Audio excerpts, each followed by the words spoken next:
Good evening, students. মৰমৰ ছাত্ৰ-ছাত্ৰীসকল কেনে আছা তোমালোক? শীতৰ বতৰ নহয় জানো? আৰু তোমালোকে ঘৰতে আবদ্ধ হৈ আছা ইমান দিনে। অহা 16 ফেব্ৰুৱাৰীৰ পৰা হয়তো তোমালোকৰ বিদ্যালয়সমূহত আকৌ আহিব পাৰিবা। গতিকে মই ভাবিলো তোমালোকৰ সন্মুখলৈ এটি ভিডিঅ' লৈ আহোঁ যাৰ জৰিয়তে তোমালোকৰ পুনৰালোচনা হৈ যায় আৰু লগতে তোমালোক কিছু হ'লেও উপকৃত হ'ব পাৰা। আজি মই তোমালোকৰ সন্মুখলৈ এটি গণিতৰ ভিডিঅ' লৈ আহিছোঁ আৰু সেইটো হৈছে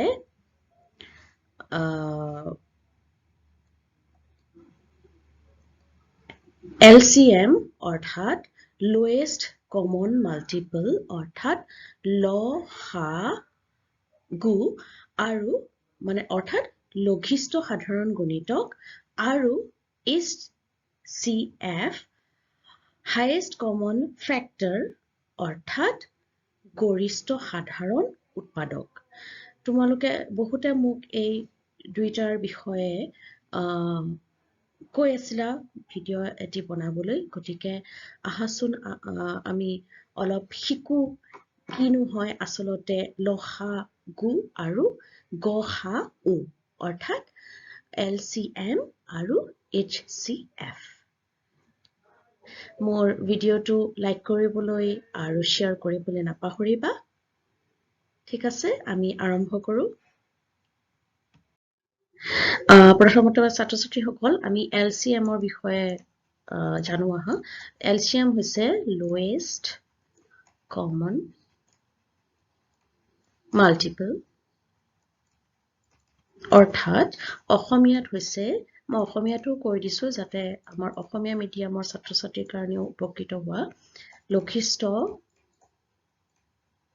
সাধাৰণ গুণিতক। কেনেকে উলিয়াম? তো মই এটা সাধাৰণ উদাহৰণ লৈছোঁ দেই, এইটো বহুত কমন। 12 আৰু 18ৰ আমি যেনিবা উলিয়াব লাগে বা কেতিয়াবা তিনিটা সংখ্যাও দিয়া থাকিব পাৰে। গতিকে আমি কি কৰি ল'ম, আমি বেলেগে বেলেগে এইটো লিখি ল'ম। 12 আৰু 18 আমি কমা দি লিখি লৈছোঁ। এতিয়া আমি কি কৰিম, তোমালোকে জানাই একেৰে সকলো সংখ্যাই ডিভিজিবল হয়, হৰণ যায়। গতিকে আমি একটো নলওঁ, তাৰ ওপৰত আমি যিটো সংখ্যাৰে দুইটাকে হৰণ যায় সেই সংখ্যাটো ল'ম, অৰ্থাৎ 2, হয়নে? 2টোৰে আমি 12কো হৰণ কৰিব পাৰোঁ, 18কো। 12ক যাব 6 আৰু 18ক যাব 9। এতিয়া এনেকুৱা এটা সংখ্যা ল'ম যি দুইটাকে যায়, অৰ্থাৎ 3। 3 দুগুণ 6 আৰু 3 3 গুণ 9। এতিয়া আমি কি কৰিম, ইয়াক আমি এনেদৰেই থৈ নিদিওঁ, দুইটাকে এক এক কৰিবলৈ চেষ্টা কৰিম। ঠিক আছে, তো প্ৰথমতে আমি 2ৰে কৰিলোঁ হৰণ, 2 গুণ 2, কিন্তু 3ক নাযায় যিহেতু 2ৰে, গতিকে 3টো 3য়ে লিখিবা। আকৌ ইয়াত আমি 1 পালোঁ, কিন্তু ইয়াততো 3য়ে থাকিলে, গতিকে আমি এতিয়া 3ৰে হৰণ কৰিলে এইটো 1 হৈ যাব। ইয়াত 1ক নাযায়, গতিকে আমি 1 লিখিম আৰু 3 গুণ 3, ইয়াত 1 লিখিম। ঠিক আছে, তো আমি কিহেৰে হৰণ কৰিলোঁ এইখিনি আমি ছাইডত লিখি ল'ম আৰু গোটেইকেইটা পূৰণ কৰি দিম। 2 × 3 × 2 × 3 কিমান হ'ল? 6 × 6 অৰ্থাৎ 36। এই 36টোৱে হৈছে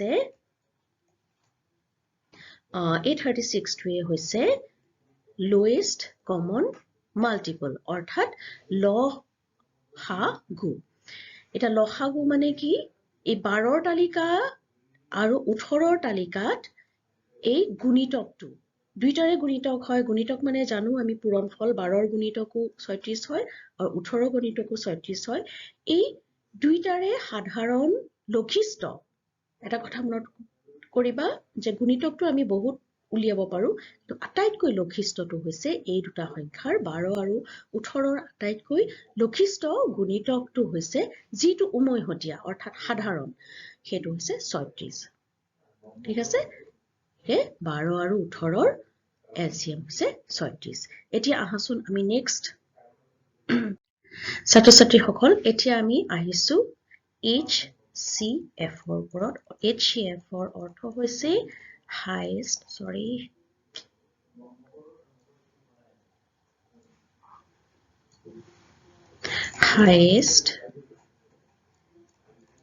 কমন ফেক্টৰ, অৰ্থাৎ গ হা উ মানে জানা উৎপাদক গৰিষ্ঠ গৰিষ্ঠ হৈছে হাইয়েষ্ট সাধাৰণ উৎপাদক দেই উৎপাদক মানেতো জানা এতিয়া আমি আকৌ একেই উদাহৰণটোৱে লৈছো যাতে তোমালোকৰ কনসেপ্টটো ক্লিয়াৰ হৈ যায় 12 আৰু 18 বা আৰু এটা সংখ্যা তোমালোকৰ দি থাকিব যিকোনো সংখ্যা গতিকে তেতিয়া তোমালোকে কমা কমা দি সংখ্যাকেইটা পাতি ল'বা এনেদৰে আৰু তাৰপিছত আমি সূচী নিয়মেৰে হৰণ কৰিম 12 আৰু 18ক আমি কমন এটা উৎপাদকেৰে হৰণ কৰিম আগৰ নিচিনাকৈ গতিকে 2 6 গুণ 12 2 9 গুণ 18 এতিয়া আমি এনেকুৱা এটা সংখ্যাৰে ইয়াক হৰণ কৰিম দুইটাকে 6 আৰু 9 যিটো দুইটাকে যায় অৰ্থাৎ 3 3 দুগুণ 6 আৰু 3 3 গুণ 9 আমি এটা কথা মনত ৰাখিবা যে লঘিষ্ঠ সাধাৰণ উৎপাদক উলিয়াবলে গুণিতক উলিয়াবলে হলে আমি এই সংখ্যাকেইটাক আমি একলৈ নিব লাগিব কিন্তু গসাউ উলিয়াবলে হলে আমি একলৈ নিব নালাগে আমি ইয়াতে এটো ষ্টপ কৰি দিম কিয় ষ্টপ কৰি দিম কাৰণ আমাক এটো সাধাৰণ উৎপাদক উলিয়াব দিছে ঠিক আছে গতিকে সাধাৰণ উৎপাদকৰে আমি হৰণ কৰি গৈ থাকিম আৰু তাৰ পিছত আমি যোন দুটা পাম সাধাৰণ উৎপাদক সেইকেইটা আমি পূৰণ কৰিম ইয়াতে 2 আৰু 3 পূৰণ কৰিলে কি হ'ব 6 বুজিলানে তো এইটো হৈছে গৰিষ্ঠ আটাইতকৈ গৰিষ্ঠ উৎপাদক কাৰ উৎপাদক 12ক 2ৰেও যায় 3ৰেও যায় 6ৰেও যায় আৰু 18কো 2ৰেও যায় 3ৰেও যায় আৰু 6ৰেও যায় গতিকে এই গুটিকেইটাৰ ভিতৰত আটাইতকৈ ডাঙৰ সংখ্যাটো হৈছে 6 যিটো নেকি 12 আৰু 18ৰ সাধাৰণ উৎপাদক আৰু গৰিষ্ঠ ঠিক আছে গতিকে এইটোৱে হৈছে গ হা উ অৰ্থাৎ HCF গতিকে তোমালোকে আশা কৰো ল হা গু আৰু গ হা উ অৰ্থাৎ LCM আৰু HCF ৰ মাজৰ যোনটো কনসেপ্ট বা পাৰ্থক্য হেতু তোমালোকে বুজি পালা তোমালোকে প্ৰ্যাকটিস কৰিবা আশা কৰো তোমালোকে কিছু হলেও এই ভিডিওটোৰ পৰা উপকৃত হবা ধন্যবাদ থ্যাঙ্কস ফৰ ওয়াচিং ভিডিওটো যিমান পাৰা শেয়াৰ কৰিবা